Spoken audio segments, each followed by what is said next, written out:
당신이 뭔데 이런 날 여기까지 와서 나를 망신 줘? 그 말을 뱉은 검사 남편은 사람들 눈이 가득한 검찰청 복도에서 제 뺨을 세게 때렸습니다.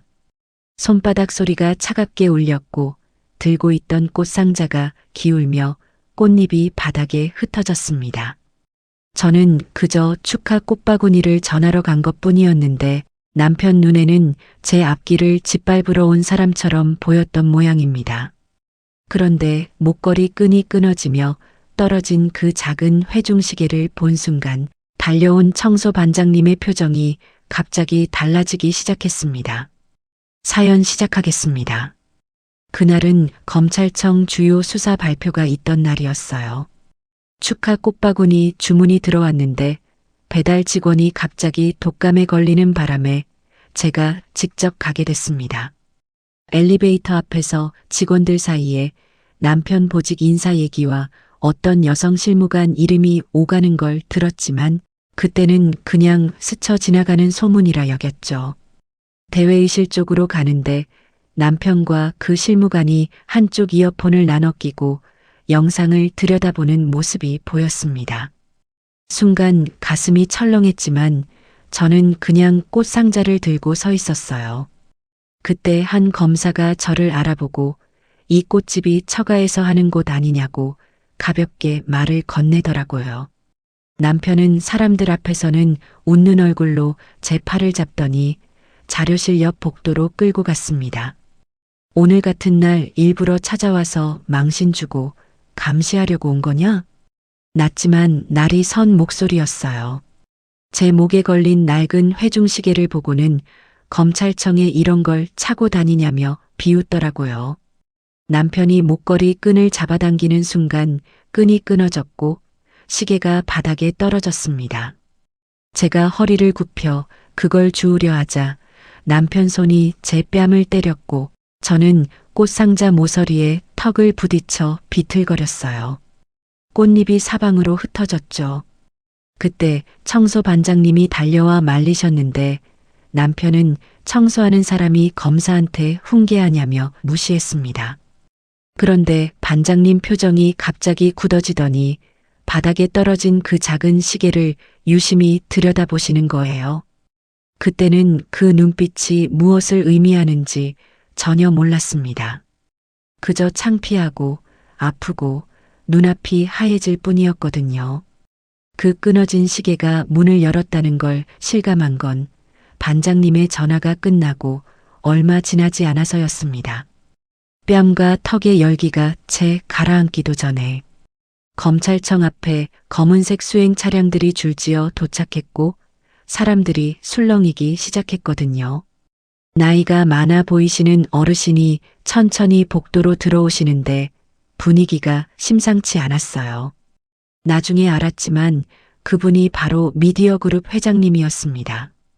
반장님이 과거 그 집 집무실에서 일하셨던 인연으로 시계 이야기를 전하자마자 직접 달려오신 거였죠. 회장님은 제 앞에 서서 아무 말 없이 그 작은 회중시계를 받아드셨습니다. 동백꽃 문양이 새겨진 뚜껑을 손가락으로 쓸어보더니 안쪽 SJ 이니셜을 확인하는 순간 눈이 붉어지셨어요. 이 시계는 내가 아들 목에 걸어주려고 직접 맞춰 만든 겁니다. 이걸 어디서 났습니까? 목소리가 떨렸습니다. 저는 있는 그대로 말씀드렸어요. 아버지 것이고 보육원을 나올 때부터 간직해 오신 유일한 물건이라고요. 회장님은 잠시 숨을 고르시더니 조심스럽게 물으셨습니다. 혹시 그분이 3살 무렵 서울 외곽 놀이공원에서 실종된 적이 있습니까? 그 질문이 떨어지는 순간 제 등 뒤로 차가운 기운이 흘렀어요. 아버지 이야기가 정확히 그랬거든요. 곧바로 연락을 드렸고 아버지는 꽃가루 묻은 작업복 차림 그대로 검찰청으로 뛰어오셨습니다. 손목 수술 흔적도 채 가리지 않은 채 신발도 제대로 신지 못한 모습이었어요. 복도에 들어서는 아버지와 회장님이 마주 선 자리는 이상하리만치 고요했습니다. 회장님은 아버지를 똑바로 바라보시더니 갑자기 왼쪽 어깨 뒤를 보여주시겠습니까? 라고 하셨습니다. 아버지는 영문을 모르면서도 작업복 깃을 내렸고 회장님은 그 작은 수술 흉터를 보는 순간 자리에 주저앉듯 무너지셨어요. 낡은 사진 한 장을 꺼내 보이시는데 어린아이 왼쪽 어깨 같은 자리에 치료 자국이 선명히 남아 있었습니다. 이 아이입니다. 내 아들 맞습니까? 하지만 회장님도 아버지도 함부로 단정하지 않으셨어요. 이름은 이미 오래전에 바뀌어 있었고 세월이 너무 많이 흘렀으니까요. 결국 두 분은 DNA 검사를 받기로 했습니다. 결과를 기다리는 사흘이 저는 아직도 생생합니다.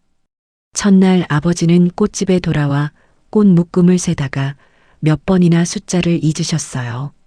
하나가 부족한 것 같다. 아니, 내가 잘못 센 것 같다며 같은 자리를 반복해 세고 또 세셨죠. 손이 떨려서 가위를 제대로 잡지도 못하셨습니다. 둘째 날에는 회중시계를 손에 쥔 채 밤을 새우셨어요. 혹시 착각이면 어떡하냐. 너무 오래 기다려놓고 지금 와서 꿈이면 내가 어떻게 감당하냐고 혼자 중얼거리시는데 그 모습이 차마 보기 어려웠습니다. 어머니는 남은 꽃 몇 송이를 물병에 꽂아두고 새벽까지 조용히 기도하셨어요. 이 사람 가족 좀 찾게 해주세요. 평생 꽃만 팔면서도 한 번도 자기 뿌리를 원망하지 않은 사람이니까 제발. 회장님도 다르지 않으셨다고 합니다. 오래된 실종 전단과 가족 사진을 방에 펼쳐두고 밤마다 반복해서 확인하셨대요. 아이를 잃어버린 날의 옷차림, 그날 신었던 작은 신발, 목에 걸어줬던 시계 사진을 손으로 짚어가며 이번엔 진짜냐고 물으셨다는 이야기를 비서실 통해 들었습니다. 그 사흘 동안 저희 집과 회장님 쪽은 서로 다른 곳에서 같은 시간을 견디고 있었던 거예요. 사흘 뒤 결과가 나왔습니다. 두 사람은 친부자 관계가 맞았습니다. 검사지를 받아든 아버지는 그냥 고개를 숙인 채 오래도록 움직이지 않으셨어요. 회장님은 아버지 손을 잡더니 목이 잠긴 소리로 찾았다, 드디어 찾았다고 반복하셨습니다. 나중에 밝혀진 사연은 더 잔인할 정도로 단순했어요. 실종된 아이는 그날 멀리 떨어진 지역역까지 흘러가 발견됐고 신분 확인할 길이 없어 보육원으로 보내졌던 겁니다. 이름이 바뀌고 기록이 제대로 연결되지 않으면서 수십 년 동안 서로의 존재만 놓친 채 살아온 거죠. 아버지는 그제야 시계를 무릎 위에 올려놓고 소리 없이 우셨습니다.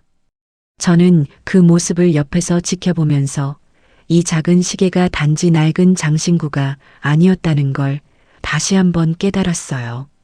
보육원에서 꽃집으로, 꽃집에서 다시 제 목으로 이어진 그 물건이 결국 잃어버린 아버지를 아버지에게로 돌려보내고 있었던 겁니다. 검찰청 복도에서 뺨을 맞고 꽃잎이 흩어지던 그 수치가 아이러니하게도 우리 가족의 숨겨진 시간을 열어준 셈이 됐죠. 그날 이후 아버지는 가끔 시계 뚜껑을 열었다 닫았다 하시며 동백꽃 문양을 쓰다듬으셨습니다. 내가 누군지 몰라도 이건 끝까지 쥐고 있었더니 결국 이렇게 돌아오네 하고 말씀하시는데 그 한마디에 세월의 무게가 다 들어 있었어요.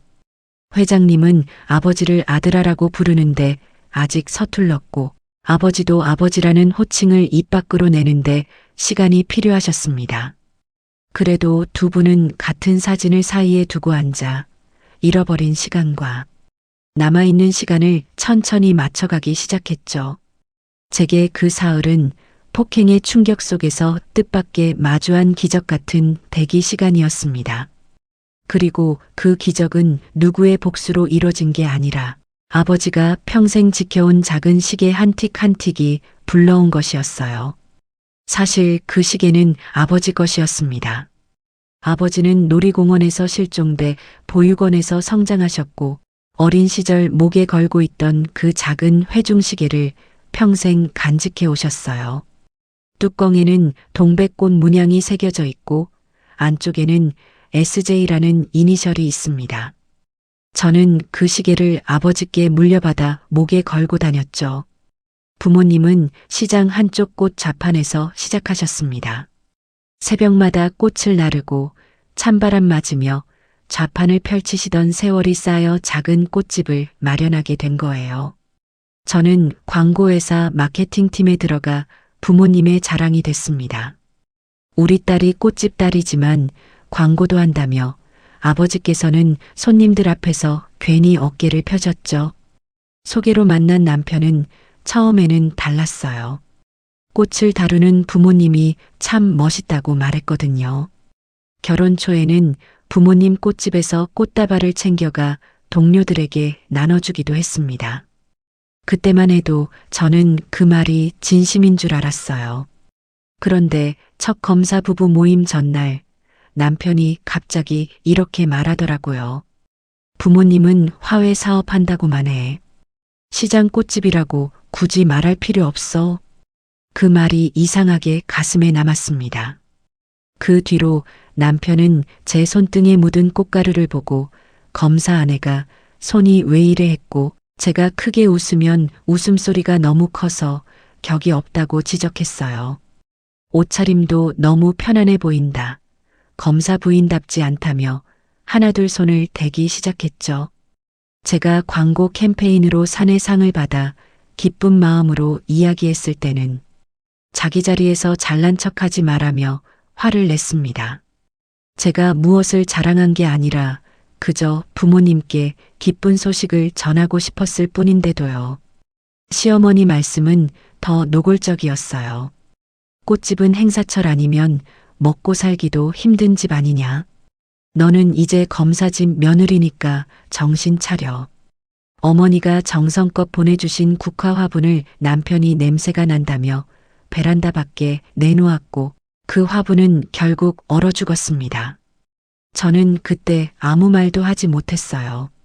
그저 얼어붙은 줄기를 내려다보며 괜히 제 마음이 같이 시려오는 것 같았습니다. 남편은 점점 더 저를 검사 아내의 이미지 안에 가두려 했고 부모님의 생업은 숨겨야 할 부끄러운 것처럼 취급하기 시작했거든요. 처음에는 배려라고 포장된 말들이 나중에는 저를 작게 만드는 말들로 바뀌어 갔습니다. 사람들이 부러워하는 검사 남편을 둔 며느리로 살다 보면 어느 순간 스스로도 내가 과한 건가 싶어지더라고요. 꽃가루 묻은 손이 부끄러워지고 부모님 가게에 가는 발걸음이 조심스러워지고 제 웃음소리까지 줄이게 되는 거예요. 그런데 그날 복도에서 뺨을 맞고 나서야 깨달았습니다. 그 작은 멸시들이 그냥 스쳐 지나가는 말들이 아니었다는 걸요. 꽃잎이 흩어지듯 제 자존심도 제가 지켜온 일상도 바닥에 떨어져 있었습니다. 그리고 그 떨어진 회중시계를 청소반장님이 집으시던 눈빛이 이상하리만치 오래 마음에 남았어요. 어느 날 저녁 예전 결혼식 때 신세졌던 웨딩홀 실장님에게 문자가 늦게 도착했어요. 답장을 하려는데 남편이 제 어깨 너머로 화면을 보더니 대뜸 휴대전화를 가져가더라고요. 이 시간에 남자한테 무슨 문자야? 번호 저장해둔 이유가 뭐야? 저는 당황해서 그냥 감사 인사 온 건데라고 말했지만 남편은 이미 제 통화 목록과 메시지를 다 훑고 있었습니다. 그날 이후로 문자가 오면 습관처럼 화면을 돌려 보여줘야 했고 조금만 늦게 받으면 누구랑 얘기했냐고 캐물었어요. 꽃 배달 기사님이 배송 위치를 묻는 전화를 했을 때는 통화가 끝나자마자 제 팔목을 세게 잡았습니다. 남자 기사랑 뭐가 그렇게 할 말이 많아? 목소리 톤이 왜 그렇게 부드러워? 아플 정도로 쥔 손버릇이 그때부터 더 잦아졌죠. 대학 동창 모임이 있던 날에는 남자 동창이 온다는 이유로 아예 가지 못하게 했습니다. 검사 아내가 술 먹는 자리에 왜 나가느냐는 거예요. 처음 한두 번은 이해를 해보려고 했습니다. 바쁜 사람인데 예민할 수도 있지 하고요. 그런데 그러다 보니 친구들 연락이 자연히 줄었고 저는 점점 제 생각이 맞는지조차 헷갈리기 시작했어요. 남편 말이 다 맞는 것 같고 제가 예민한 사람이 된 것 같고 그런 식으로 제 기준이 무너져 갔습니다. 어느 날은 카드 명세서를 펼쳐놓더니 꽃집 장갑이랑 가위산 내역을 지적했습니다. 친정에 돈을 왜 이렇게 써? 우리가 그 집 후원하니? 결혼기념일에 맞춰 준비한 원피스를 입었을 때는 검사. 아내가 이렇게 튀는 옷을 입으면 사람들이 어떻게 보겠냐고 하더라고요. 색깔이 조금 밝다는 이유로 옷을 갈아입게 했고 그날 기념일 식사는 시작부터 끝이 불편했습니다. 부모님 가게에 나가는 횟수도 줄이라고 했어요. 시장 바닥 드나드는 게 보이면 이미지가 안 좋다는 거였거든요. 저는 점점 꽃집 문턱을 넘는 일조차 눈치를 보게 됐습니다. 아버지 생신이 있던 날도 마찬가지였어요. 시댁 모임이 겹친다고 먼저 시댁에 가야 했고 늦게 꽃집에 도착해 보니 식탁에는 이미 식어버린 미역국과 작은 케이크 조각만 남아 있었습니다. 어머니가 괜찮다, 천천히 먹어라 하시는데 그 말씀이 오히려 더 가슴을 쳤죠. 시어머니는 만날 때마다 검사 집안의 손자를 빨리 봐야 할 것 아니냐며 압박하셨습니다. 제 몸 상태를 묻기 전에 임신 계획부터 확인하는 시기였어요. 그때마다 저는 그저 고개만 숙였습니다. 그런데 이상하게도 집 밖에서 남편을 볼 때는 더 섬뜩할 때가 있었습니다. 검찰청에 서류를 전하러 갔다가 남편이 어린 실무 직원을 복도에서 공개적으로 몰아붙이는 모습을 본 적이 있거든요. 작은 실수 하나인데 목소리가 복도에 울릴 정도로 심하게 나무라는 거예요. 그 직원의 고개가 깊게 숙여져 있는 걸 보면서 저는 처음으로 이 사람이 약자에게는 이렇게 가혹하구나 하는 생각을 했습니다. 집에 돌아와 조심스럽게 말했더니 일 처리를 똑바로 안 하니까 그렇지. 내가 뭘 안다고 나서냐고 하더라고요. 그 무렵 남편의 퇴사 요구가 본격적으로 시작됐습니다. 검사 아내가 밖에 나가 일하는 게 보기 좋지 않다. 집에서 내조나 제대로 하라는 말이 반복됐어요. 마침 아버지 손목 수술이 겹쳤습니다. 수술 후 당분간 무거운 꽃상자를 들기 어려우시니 제가 꽃집을 도와야 하는 상황이었거든요. 회사와 꽃집, 그리고 남편의 압박 사이에서 저는 결국 광고회사를 그만뒀습니다. 사직서를 내던 날 팀장님이 나중에 후회하지 않겠냐고 물으시는데 대답을 제대로 못했어요. 그냥 눈물이 났습니다. 퇴사 후에도 남편은 멈출 생각을 안 했어요. 검사 아내가 시장 꽃집에서 일한다는 소문이 나면 안 된다며 검찰청 관련 배달은 절대 하지 말라고 못 박았습니다. 부모님께는 당분간 몸 회복에만 신경 쓰라고 둘러댔지만 사실은 제가 꽃집을 돕는 모습 자체가 남편 눈에 거슬렸던 겁니다. 그런데 그런 남편의 카드 명세서에서 고급 레스토랑 결제 내역이 여러 번 보였어요. 제가 알기로 그날은 야근이라고 했던 날이었습니다. 얼마 뒤에는 남편 차 조수석에서 여자 머리끈이 발견됐죠. 검은색의 작은 리본이 달린 제 것이 아닌 물건이었어요. 저는 조심스럽게 물었습니다. 이 머리끈은 누구 거예요? 그리고 이 식당은 저랑 간 적 없잖아요. 남편은 순간 표정이 굳더니 오히려 목소리를 높였습니다. 사건 실무자랑 회의한 것뿐이야. 내가 맨날 의심부터 하니까 집이 이렇게 피곤한 거야. 검사 아내라는 사람이 왜 이렇게 속이 좁아? 제가 이상한 게 아니라 제가 예민한 사람이 되어버리는 구조였습니다. 말을 하면 의처증이 되고 참으면 제 마음만 병들어가는 거예요. 친구들은 이미 멀어졌고 회사도 그만뒀고 부모님 가게에 가는 일조차 죄짓는 기분인데 집안에서는 제가 미쳐가는 사람처럼 취급받았거든요. 그때 저는 처음으로 이 결혼이 저를 보호하는 게 아니라 지우고 있다는 생각을 했습니다. 그 머리끈과 영수증이 단순한 시작에 불과했다는 걸 저는 얼마 지나지 않아 온몸으로 알게 됐습니다. 저를 가두던 이미지가 하루아침에 바닥으로 떨어지던 날이었고, 동시에 제가 목에 걸고 다니던 낡은 시계가 처음으로 다른 의미를 드러내던 날이기도 했어요. 모든 게 겹친 건 검찰청 주요 수사 발표가 있던 바로 그날이었습니다. 그날 아침 축하 꽃바구니 주문이 들어왔어요. 검찰청 큰 행사여서 양도 꽤 많았는데 하필 배달 직원이 독감에 걸리는 바람이었습니다.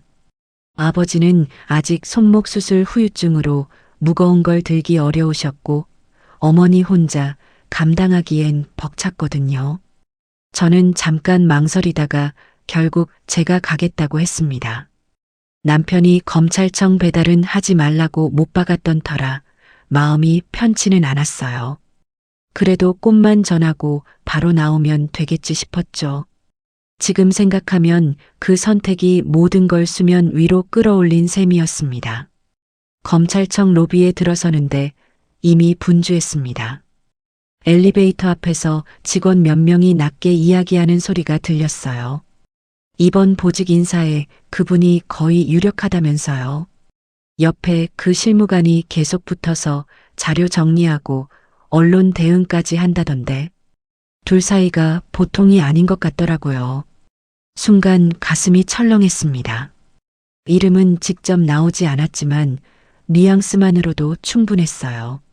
저는 꽃상자를 고쳐들고 위층으로 올라갔습니다. 대회의실 앞 복도에 이르렀을 때 정말 보고 싶지 않았던 장면이 눈에 들어왔어요. 남편과 그 여성 실무관이 나란히 서서 한쪽 이어폰을 나눠 끼고 휴대폰 화면을 들여다보고 있던 겁니다. 어깨가 닿을 정도로 가까웠고 두 사람 사이에 흐르는 분위기가 업무만으로는 설명이 안 됐어요. 저는 그 자리에 멈춰 섰습니다. 그때 지나가던 한 검사가 저를 알아보고 가볍게 말을 걸더라고요. 여기 꽃집이 처가에서 운영하는 곳 아니었어요? 직접 오셨어요? 그 말이 떨어지기가 무섭게 남편의 고개가 확 돌아갔습니다. 사람들 앞에서는 웃는 얼굴로 제게 다가오더니 웃음을 유지한 채 제 팔을 꽉 잡았어요. 그리고는 자연스러운 척 자료실 옆 조용한 복도로 끌고 갔습니다. 문이 닫히자마자 표정과 말투가 완전히 달라졌어요. 오늘 같은 날 일부러 찾아와서 망신 주려고 온 거야? 감시하려고 온 거냐고. 목소리는 낮았지만 날이 서 있었습니다. 저는 배달 직원이 아파서라고 설명하려 했지만 남편은 듣지도 않았어요. 제 목에 걸린 회중시계를 내려다보더니 코웃음을 치더라고요. 검찰청에 이런 낡은 장신구를 차고 와? 보기 딱 좋지 않냐? 분위기 파악 좀 하고 다녀. 말이 끝나기가 무섭게 남편이 목걸이 끈을 잡아당겼습니다.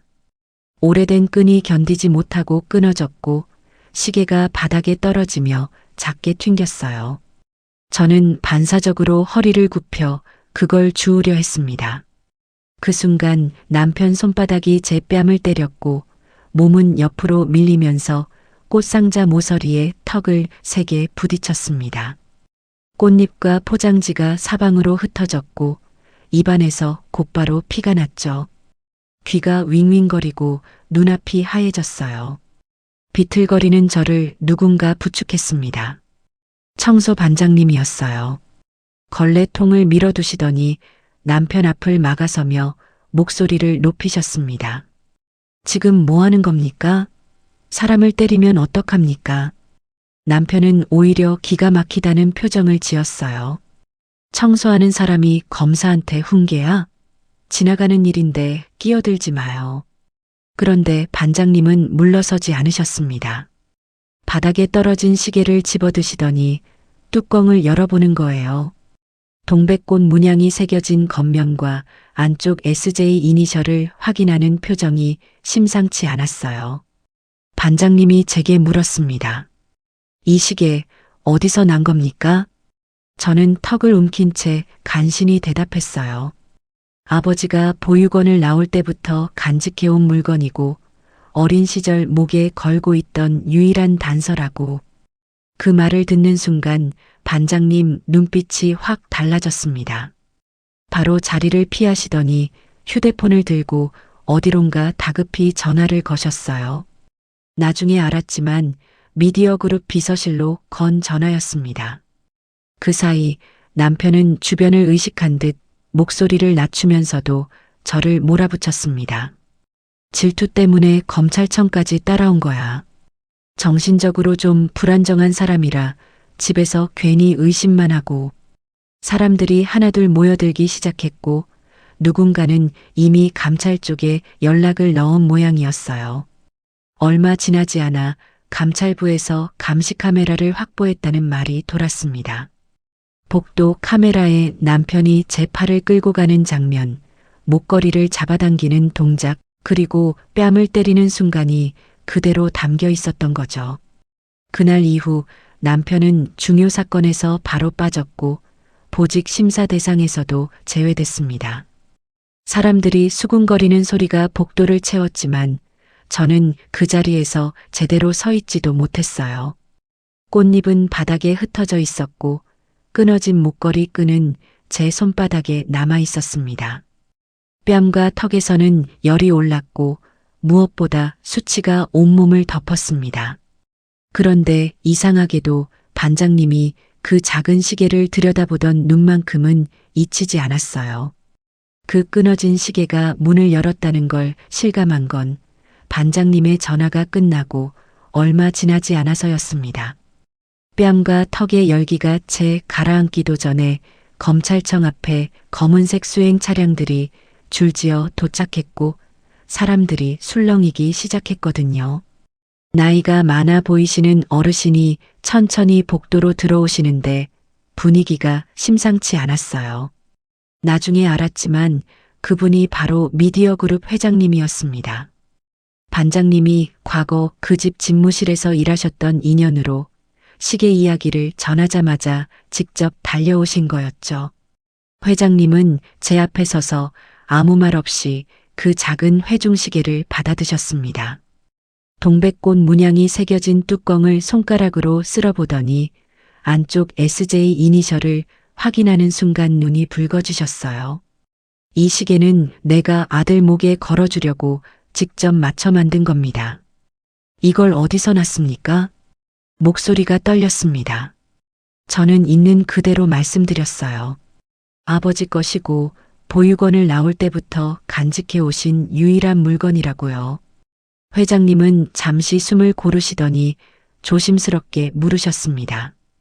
혹시 그분이 3살 무렵 서울 외곽 놀이공원에서 실종된 적이 있습니까?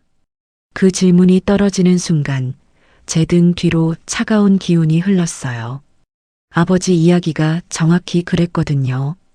곧바로 연락을 드렸고 아버지는 꽃가루 묻은 작업복 차림 그대로 검찰청으로 뛰어오셨습니다. 손목 수술 흔적도 채 가리지 않은 채 신발도 제대로 신지 못한 모습이었어요. 복도에 들어서는 아버지와 회장님이 마주 선 자리는 이상하리만치 고요했습니다. 회장님은 아버지를 똑바로 바라보시더니 갑자기 왼쪽 어깨 뒤를 보여주시겠습니까? 라고 하셨습니다. 아버지는 영문을 모르면서도 작업복 깃을 내렸고 회장님은 그 작은 수술 흉터를 보는 순간 자리에 주저앉듯 무너지셨어요. 낡은 사진 한 장을 꺼내 보이시는데 어린아이 왼쪽 어깨 같은 자리에 치료 자국이 선명히 남아 있었습니다. 이 아이입니다. 내 아들 맞습니까? 하지만 회장님도 아버지도 함부로 단정하지 않으셨어요. 이름은 이미 오래전에 바뀌어 있었고 세월이 너무 많이 흘렀으니까요. 결국 두 분은 유전자 검사를 받기로 했습니다. 결과를 기다리는 사흘이 저는 아직도 생생합니다. 첫날 아버지는 꽃집에 돌아와 꽃 묶음을 세다가 몇 번이나 숫자를 잊으셨어요. 하나가 부족한 것 같다. 아니, 내가 잘못 센 것 같다며 같은 자리를 반복해 세고 또 세셨죠. 손이 떨려서 가위를 제대로 잡지도 못하셨습니다. 둘째 날에는 회중시계를 손에 쥔 채 밤을 새우셨어요. 혹시 착각이면 어떡하냐. 너무 오래 기다려놓고 지금 와서 꿈이면 내가 어떻게 감당하냐고 혼자 중얼거리시는데 그 모습이 참아보기 어려웠습니다. 어머니는 남은 꽃 몇 송이를 물병에 꽂아두고 새벽까지 조용히 기도하셨어요. 이 사람 가족 좀 찾게 해주세요. 평생 꽃만 팔면서도 한 번도 자기 뿌리를 원망하지 않은 사람이니까 제발. 회장님도 다르지 않으셨다고 합니다. 오래된 실종 전단과 가족 사진을 방에 펼쳐두고 밤마다 반복해서 확인하셨대요.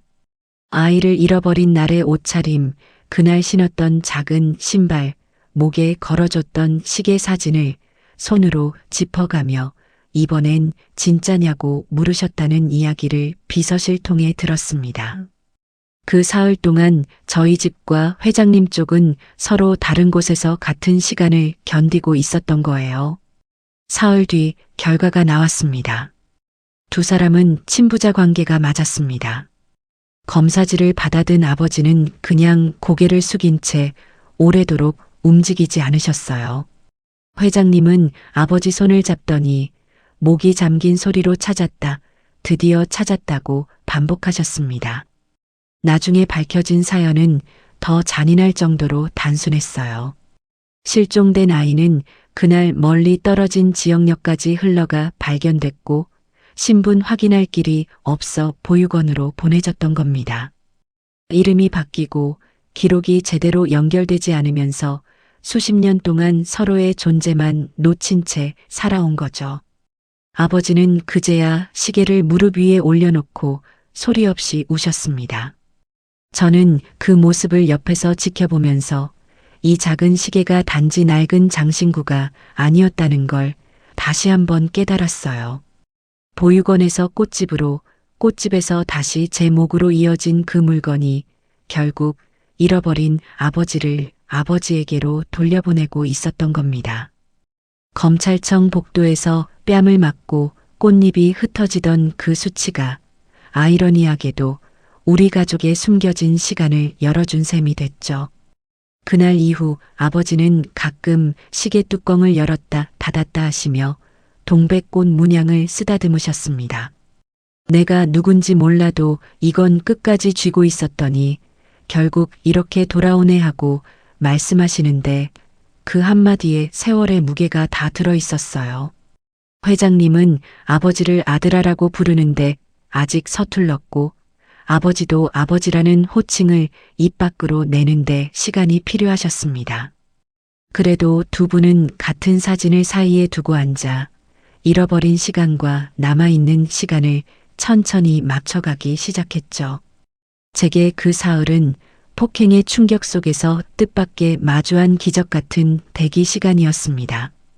그리고 그 기적은 누구의 복수로 이뤄진 게 아니라 아버지가 평생 지켜온 작은 시계 한 틱 한 틱이 불러온 것이었어요. 회장님이 아들을 찾은 기쁨 속에서도 제일 먼저 하신 일은 검찰청에서 있었던 폭행을 그냥 넘기지 않는 것이었어요. 그런데 그분은 힘으로 누르거나 사적으로 보복하는 쪽을 택하지 않으셨습니다. 오히려 더 차갑고 원칙적인 길을 고르셨죠. 회장님은 남편을 따로 불러 단호하게 말씀하셨습니다. 검사라는 사람이 가장 가까운 사람에게 손을 올렸습니다. 그게 순간적인 실수로 덮일 일이라고 생각합니까? 남편은 고개를 숙인 채 감정이 격해져서 생긴 실수라고 변명했지만 이미 감시 카메라가 모든 걸 보여준 뒤였어요. 팔을 끌고 가는 장면, 목걸이 끈을 잡아당기는 동작, 뺨을 때리는 순간까지 그대로 남아 있었거든요. 회장님은 감찰과 징계 절차에 사적으로 개입하지 않겠다고 선을 그으셨습니다. 원칙대로 처리하십시오.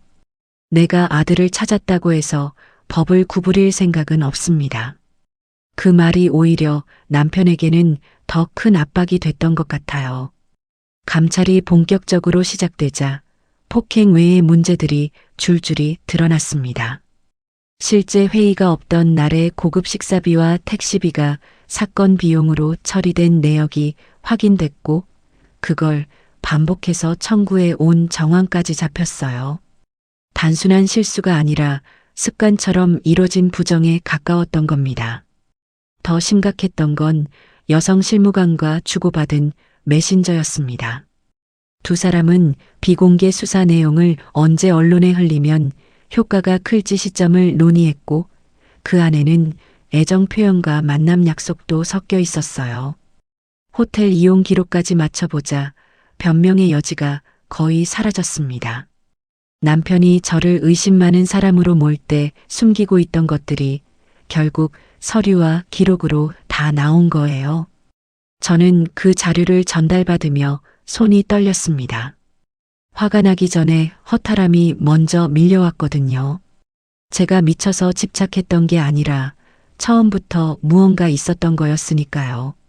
남편은 선배 검사들에게 선처를 부탁하고 다녔다고 합니다. 하지만 누구도 쉽게 나서지 않았어요. 이미 감시 카메라와 비용 부정, 정보 유출 정황이 내부에 퍼진 뒤였고 분위기 자체가 이건 덮을 수 있는 일이 아니다 쪽으로 기울어 있었습니다. 검사징계위원회는 폭행, 비용 부정, 부적절한 정보 취급, 그리고 조사 과정에서의 거짓 진술을 이유로 해임을 결정했습니다. 같이 있던 여성 실무관도 정보 취급 부실과 허위 정산 책임으로 징계를 받았어요. 불과 얼마 전까지만 해도 보직 인사를 앞두고 있던 사람이 제 손으로 제 발등을 찍듯 무너진 거죠. 저는 그 과정에서 가만히 앉아 있지 않았습니다.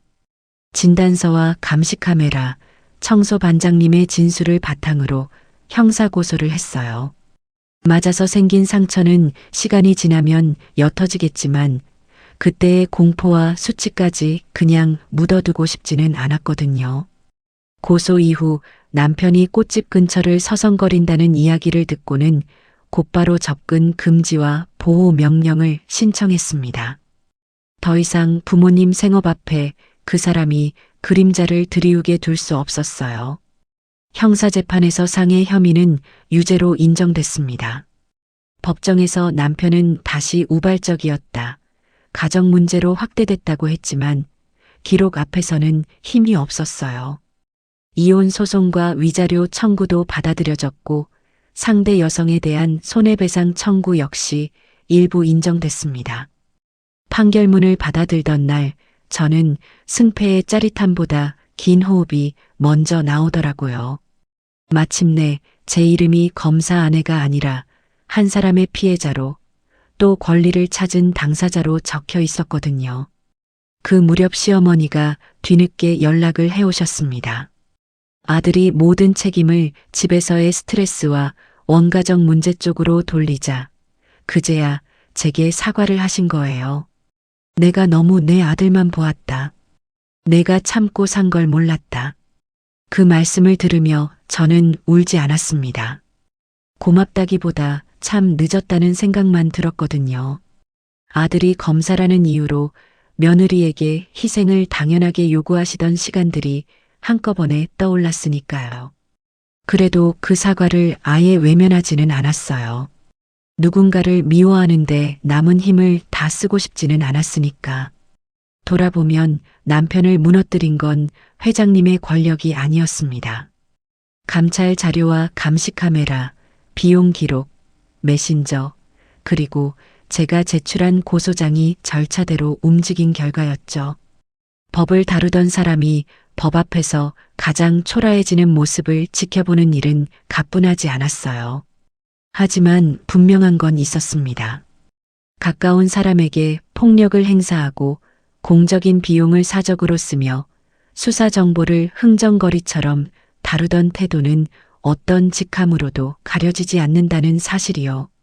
그 모든 절차가 진행되는 동안 저는 꽃집 일을 쉬지 않았습니다. 아침에 꽃을 다듬고 주문을 정리하고 부모님 옆에서 가위를 잡았어요. 법정과 감찰과 서류 더미 속에서도 제 손을 잡아준 건 결국 꽃향기와 흙때 묻은 일상이었거든요. 남편의 세계가 무너지는 소리가 들릴 때마다 저는 반대로 제 자리를 다시 쌓고 있었습니다. 이제 남은 일은 그를 복수하는 게 아니라 제가 빼앗겼던 생활과 이름을 제대로 되찾는 것이었어요.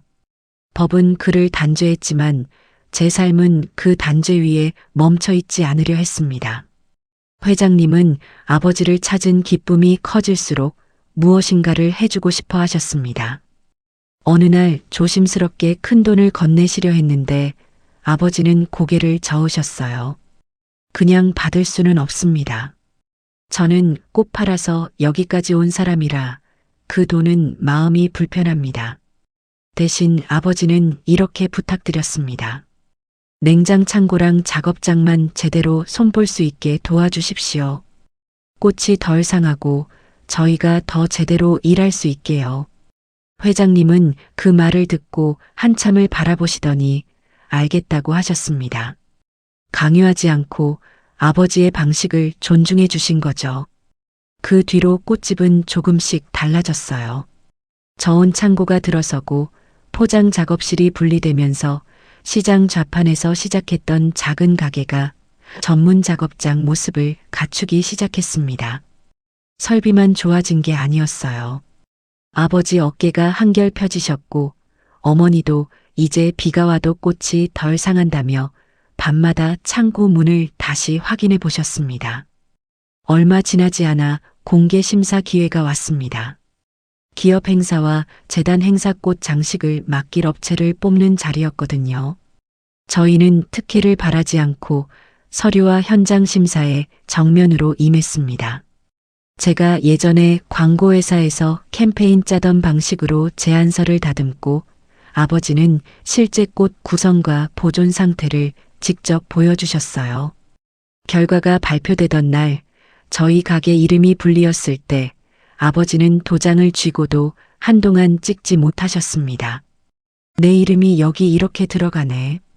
그 계약서에 찍힌 도장이 제게는 어떤 복수보다 크게 느껴졌어요. 누군가의 며느리여서가 아니라 꽃으로 일해온 사람의 이름으로 선택된 거였으니까요. 저는 광고회사 경력을 살려 온라인 주문 시스템을 만들고 브랜드 운영을 맡았습니다. 시장 꽃집이라는 사실을 숨기지 않은 채 오히려 그 정직함과 손맛을 앞세웠죠. 낮에는 꽃을 다듬고 고객 응대를 하고 밤에는 경영대학원에 나가 마케팅과 유통을 다시 공부했습니다. 피곤했지만 이상하게 발걸음이 가볍더라고요. 예전에는 누군가를 실망시킬까봐 줄이던 제 몫을 이제는 제 이름으로 넓혀가는 느낌이었습니다. 주말이면 아버지와 회장님, 이제는 할아버지라고 불러도 되는 두 분이 꽃시장을 함께 거니셨습니다. 할아버지는 아직 아들아라는 호칭이 어색하신지 가끔 말끝을 흐리셨고 아버지도 처음엔 아버지라는 말이 목에서 잘 안 나왔지만 이젠 옛 사진을 펼쳐놓고 웃으시더라고요. 이 꽃이 그때 그 놀이공원 근처에서도 보이던 종류 같다며 시시한 이야기부터 시작해 잃어버린 시간과 남은 시간을 천천히 겹쳐가셨습니다. 그 모습을 보면 복도에서 흩어지던 꽃잎이 다시 어디선가 피어나는 것 같았어요. 저는 더 이상 부모님이 시장에서 꽃을 판다는 사실을 숨기지 않습니다. 누군가 원래 어떤 일 하셨어요? 물으면 이제는 바로 대답해요. 광고회사도 다녔고 지금은 부모님과 꽃 장식 일을 한다고. 검사 아내라는 말로 저를 포장하려 하던 시간들이 얼마나 저를 작게 만들었는지 이제는 아니까 거꾸로 또렷이 보입니다. 꽃가루 묻은 손이 부끄러운 게 아니라 그 손을 숨기려던 시선이 잘못된 거였다는 거요. 돌아보면 저를 무너뜨린 건 커다란 사건 하나가 아니었습니다. 작은 멸시와 감시, 내가 과한 거 아니냐는 말들, 그리고 참으면 관계가 유지될 거라는 착각이 쌓이고 쌓여 저를 지웠던 거예요. 법을 다루는 직업도 폭력을 정당화할 수는 없었습니다. 가까운 사람이라는 이유로, 이미지를 지켜야 한다는 이유로 손을 올리는 일은 어떤 직함으로도 가려지지 않아요. 그리고 피해자가 오래 참았다는 사실은 결코 피해자의 잘못이 아닙니다. 참은 시간이 길수록 더 비난받아야 하는 쪽은 그 침묵을 이용했던 사람이거든요. 지금은 아침에 창고 문을 열면 서늘한 공기와 함께 꽃향기가 먼저 옵니다. 주문 전화를 받고 줄기를 다듬고 행사장에 맞춰 색을 고르다 보면 하루가 갑니다. 가끔 예전 복도가 꿈에 나타나도 이제는 그 자리에서 주저앉지 않습니다. 바닥에 떨어졌던 시계는 다시 아버지 손에 있고 끊겼던 제 이름은 꽃과 함께 다시 자라고 있어요. 누군가는 아직도 저를 그 사건의 아내로 기억할지도 모릅니다. 그래도 괜찮아요. 저는 이제 제 자리에서 제 손으로 제가 선택한 삶으로 하루를 열고 있으니까요. 흩어졌던 꽃잎이 다시 묶이듯 저도 그렇게 다시 피어나고 있습니다. 지금 어느 지역에서 듣고 계신가요? 댓글로 반갑게 인사해 주세요. 소중한 댓글을 남겨주신 모든 분의 가정에 건강과 행운, 풍요와 웃음이 가득하시기를 진심으로 기도하겠습니다.